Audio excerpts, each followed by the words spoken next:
මධ්‍යම කඳුකරේ අතිශය දුෂ්කර ප්‍රදේශයක පිහිටි කළුවර ආරණ්‍ය ගැන අවට ගම්මානවල මිනිස්සු කතා කළේ මහත් භීතියකින්. ඒ වනාන්තරයේ මැද පිහිටි අතහැර දැමූ පැරණි රජමහා විහාරයක මානවර යුගයට අයත් රජු විසින් සංගවන ලද විශාල රන් නිධානයක් ඇති බවට ජනප්‍රවාදයක් තිබුණා. නමුත් ඒ ලබා ගැනීමට ගිය කිසිවෙකුත් පණ පිටින් ආපසු පැමිණෙ නැහැ.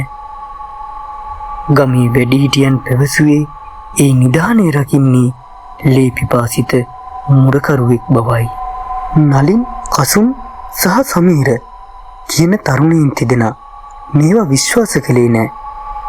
ඔවුන් නිදන් හැරීම ගැන අන්තර්ජාලයෙන් ඉගෙනගෙන GPS තාක්ෂණය සහ නවීන මිනුම් උපකරණද රැගෙන පෝය දිනක රාත්‍රියේ කළුවර ආරණ්‍යයට ඇතුළු වුණා.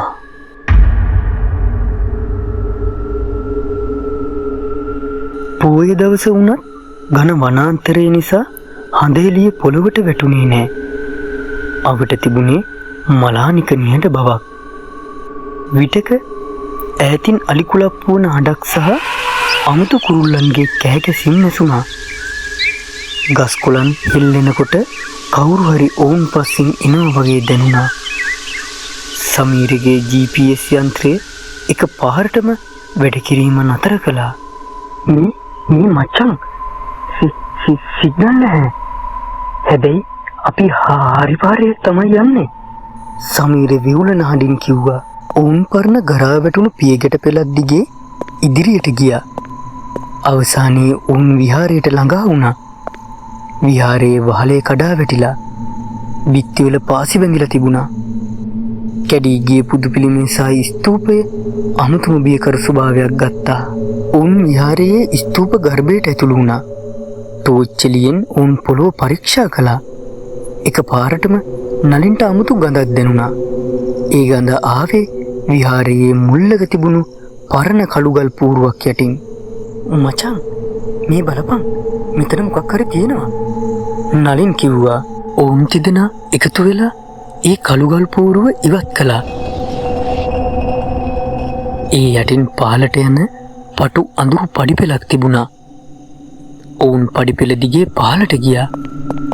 පඩිපෙළ අග තිබුණේ කුඩා 4 කාමරයක්. ඒ කාමරයේ මැද කළුගල් ආසනයක් මත පරණ දි รา පත් වූ ලී පෙට්ටියක් තිබුණා.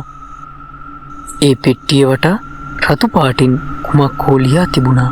"ඒ බං, මේක තමයි නිදානය." කසුන් සතුටින් කෑ ගැසුවා. උන් පෙට්ටිය අසලට ගියා. පෙට්ටිය මත තිබුණේ පැරණි අමුතු කැටයමක්. ඒ කැටයමේ තිබුණේ මිනිස් රූපයක් සහ ඒ වටා ඇති බියකරු සත්තු රූප කිහිපයක්. නලින් පෙට්ටිය අරින්න හැදුවා. එතකොටම කාමරයේ තිබුණු එකම ටෝච් එක නිවී ගියා. ඝන අන්ධකාරයේ මැද පෙට්ටිය ඇතුලෙන් බියකරු ගුරුසු හිනා සද්දයක් ඇසුණා. ඒ හිනාව මිනිස් හිනාවක් නොවන බවට ඔවුන්ට තේරුම් ගියා. "මගේ දානය අල්ලන්න එපා."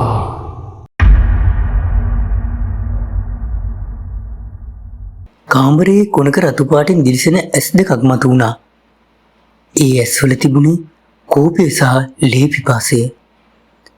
ආරක්ෂකයාගේ රූපය ඝන මීදුම් වැනි ස්වරූපයක් ගත්තා. ඒ නලින් දෙසට ඇදී ආවා. ඔවුන් පඩිපෙළ දිගේ උඩට දිව්වා. ආරක්ෂකයා ඔවුන් පස්සෙන් පැන්නුවා. සමීර පඩිපෙළෙන් ඇද වැටුණා. කසුන් ඔහුව උසවා ගැනීමට උත්සාහ කළා. නමුත් ආරක්ෂකයාගේ බලවේගයේ සමීරව පහළට ඇදගෙන ගියා. සමීරගේ කෑ ගැසීම විහාරය පුරා දෝංකාර දුන්නා. නලින් සහ කසුන් කොහොම හරි විහාරයෙන් එළියට දිව්වා. කැලෑ පාර දිගේ දුවද්දී ඔවුන්ට ආරක්ෂකයාගේ බියකරු සිනාව සහ සමීරගේ කෑ ගැසීම ඇසුණා. ඔවුන් ගමට ළඟා වුණා. ඔවුන්ගේ ඇඟවල් ගැහිමින් තිබුණා. ඇඳුම් මිරිලා, සීරුම් තුවාල වලින් පිරීලා පහුවදා ගම්මුන් සහ පොලිසිය විහාරයට ගියා. ඔවුන්ට සමීරගේ මරසිරුර නිධානය තිබුණු පෙට්ටිය අසලින් හමු වුණා. පෙට්ටිය ඇරලා තිබුණා, හැබැයි නිධානයක් නෑ. පෙට්ටිය ඇතුලේ තිබුණේ පරණ දි รา පත් වුණු පොතක් විතරයි. ඒ පොතේ ලියලා තිබුණේ විහාරයේ ඉතිහාසය සහ නිධානය රකින්න ආරක්ෂකයා ගැන.